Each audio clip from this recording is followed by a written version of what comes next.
now, how can I get a lot of leverage? You start thinking about things in a different perspective.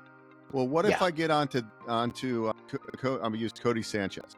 She's got Yeah. millions of views, and she talks about buying businesses. So if I get on her podcast, I call that Wow. audience servants, right? That is how you Yeah. can make huge leverage points. So think about your business or your future business. How can you put these leverage points into your business and really scale, really grow? Yeah. That's what we got to be thinking about today. Dr. Cialdini, who wrote the book about ethical persuasion, right?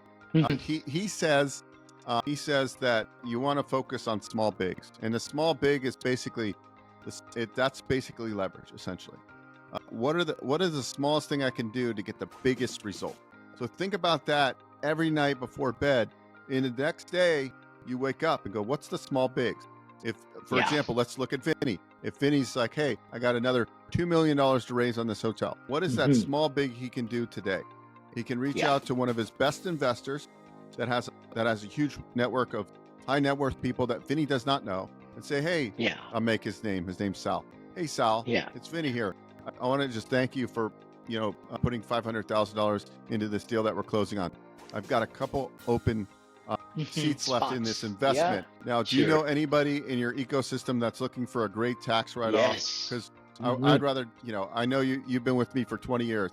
Yeah, Vinney, actually I do. I've got my friend Jasper, who I was talking to yesterday. Boom. That is a small big, because you're not like doing cold outreach. You're doing like a high leveraged activity.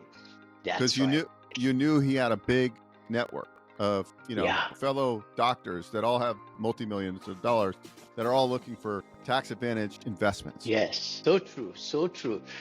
That's the beauty of it. And today we are talking about like W2 to wealth. It comes when we shift our mindset to being an owner mindset.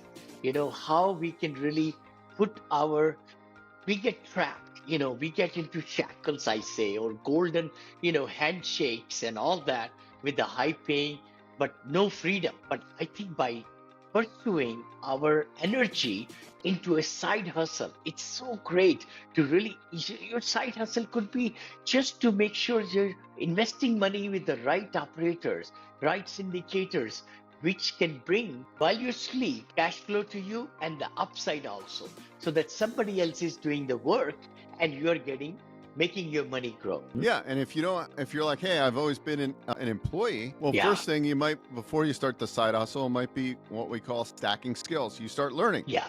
What can I learn that I can create into a business? Okay, cool. Yeah. I am really good in detail oriented. Great. Well, maybe starting a bookkeeping business, right? And then you could just, well, how do I get educated? Oh, I could take a little course online and learn how to start a profitable bookkeeping business, right? It's as simple as that, but you have to take the steps, stack skills, and then you continue to stack the skills. And that's why I think people that continue to learn never die, right? You only die when you close the book. So I never want to close the book, right? Like Vinney, you're in your 70s.